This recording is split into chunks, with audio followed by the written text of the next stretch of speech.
Welcome to the Jill on Money Show. It's Saturday, April 16th. And for those of you who are preparing your taxes, have a crappy weekend. Sorry, dudes. For the rest of you, we've got an interview with Jacob Goldstein. He's a podcaster and author. His podcast is called What's Your Problem? It's on the Pushkin platform. Dig that Pushkin platform, by the way. He's got an interesting background in that he spent about a decade as a co-host of Planet Money. And I know many of you also listen to Planet Money. So he's also an author. The book that he wrote is called Money, The True Story of a Made-Up Thing, which the New York Times called, quote, a history of currency full of astonishing tales you might tell a friend in the pub.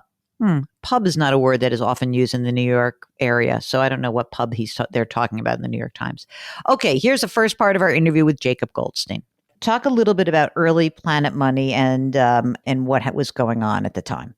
Planet Money was launched right in the financial crisis. Hard as it seems to believe, I think the first episode of the show was like literally the day or the day after Lehman Brothers declared bankruptcy, which is like the, ground zero moment for the 2008 financial crisis. Yes. I was working at the Wall Street Journal at the time, and I started listening to Planet Money, and I loved the style of the show, right? It's very chatty. It's smart, like nerdy, but not in the kind of, voice of God newscaster style. More like, hey, we're people trying to figure this thing out.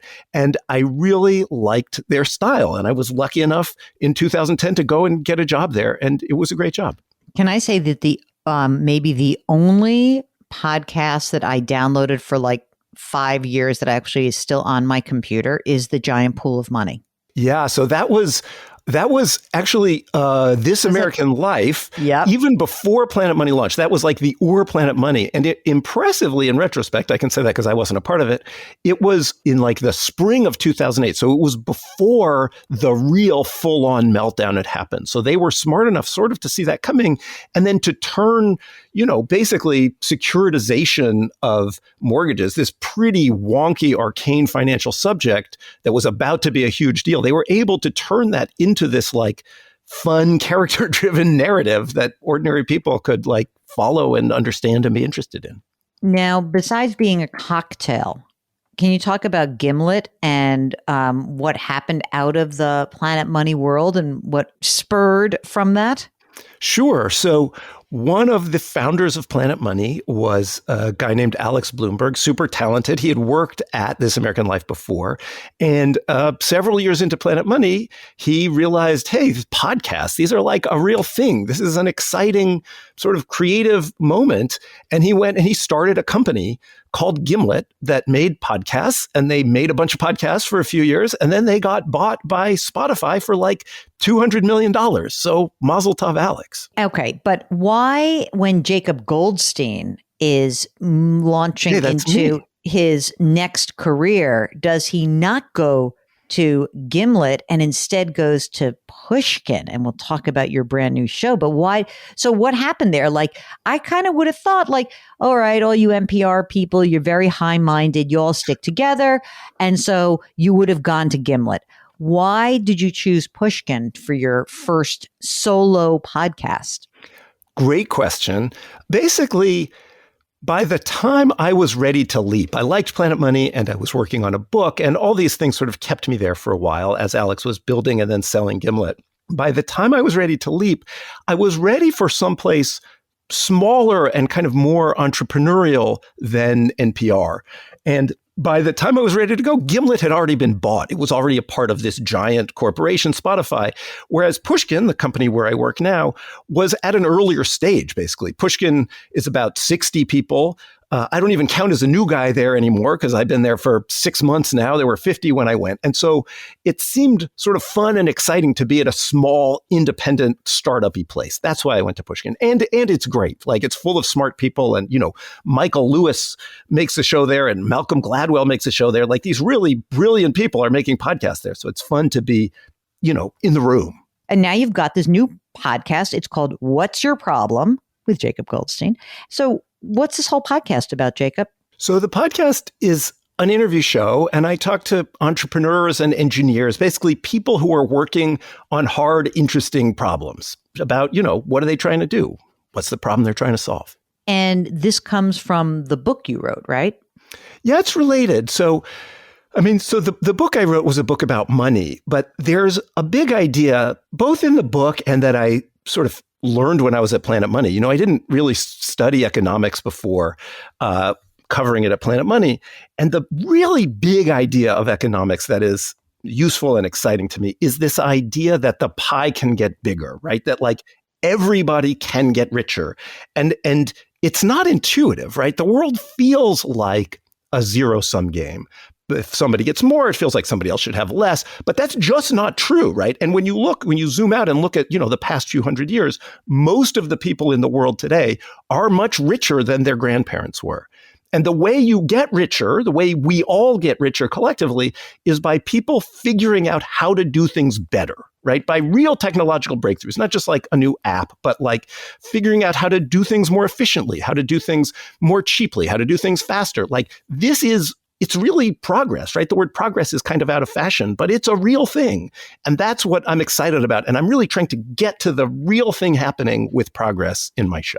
Well, it's so cool. And by the way, producer Mark, one of the recent episodes is the CEO of Duolingo. Aren't you using that to try to learn how to speak Mandarin?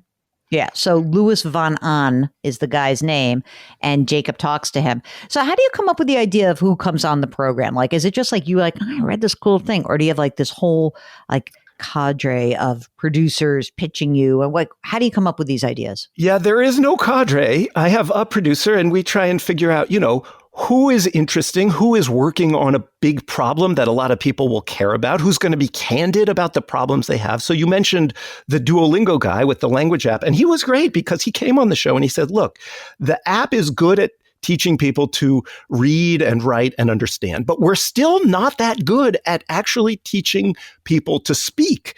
And what we need for that to happen is for people to be able to have a spontaneous conversation in the app. And people don't want to talk to some random foreign language speaker on their phone. They want to talk with the computer. But the technology right now, if you've ever used a chatbot to whatever, try and cancel your cable, you know this, it's just not good enough to have a chatbot you can actually chat with. And that turns out to be this great big frontier problem in artificial intelligence. And so we talked about Duolingo and also about like these big ideas in artificial intelligence. He was great. What's the problem that you would like solved in your own life? Like what are some of the problems that you think like, God damn it, why can't I? But don't say something about the F train, which, Mark, by the way, I got stranded on the F train and I missed my call and had to go up and walk out at 14th Street and do that call last week. So what's a problem you're looking to solve?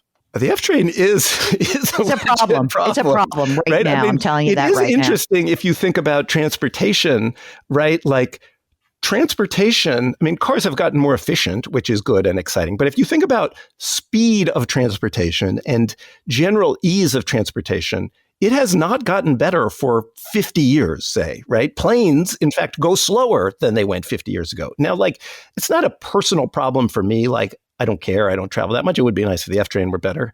It is my train. But, for the world, if transportation could get way more efficient, if transportation could get faster, if transportation could get cheaper, it would mean all of the things that we get shipped to us would be cheaper. It would mean effectively that we would be getting richer, right? So like, this is a big problem. I had a great talk with somebody about self-driving cars, which is like, for me, the self-driving car question has weirdly flipped over the last several years, right? 5 years ago, 10 years ago, self-driving cars were like a year or two away.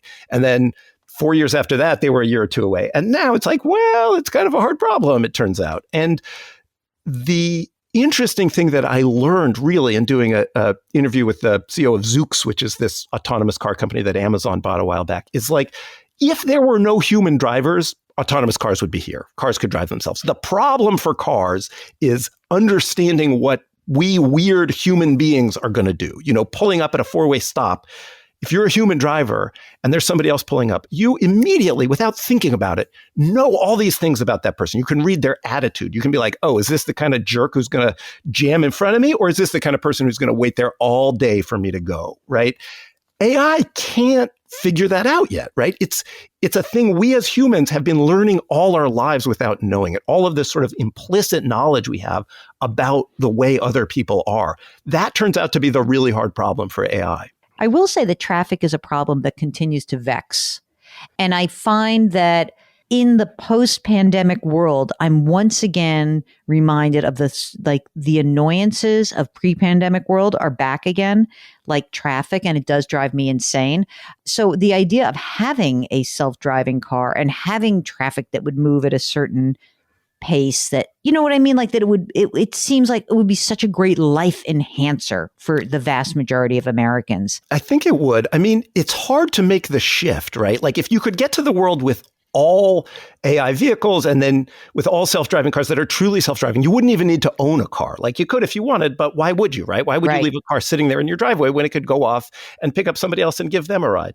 And then also the cars could sort of communicate with each other. It is shocking to me. Like people seem like such bad drivers, right? Like obviously we're bad drivers. We're just human beings. We have literal blind spots. We look at our phones. And so in a way, it's shocking to me that computers can't do it better, that AI can't do it better. And I've actually revised my opinion of human drivers up, right? I was talking about this on the show, like asking the CEO, like, are people better drivers than I thought? And she said basically, people are good at understanding people. And so if you could just get rid of the people driving cars, the problem would be solved. But we can't do that, right? There's this weird kind of phase shift problem that we're stuck at.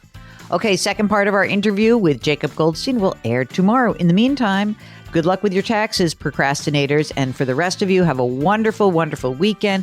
Do something nice for someone else today. Grit, growth, grace. Thank you for listening. We'll talk to you tomorrow.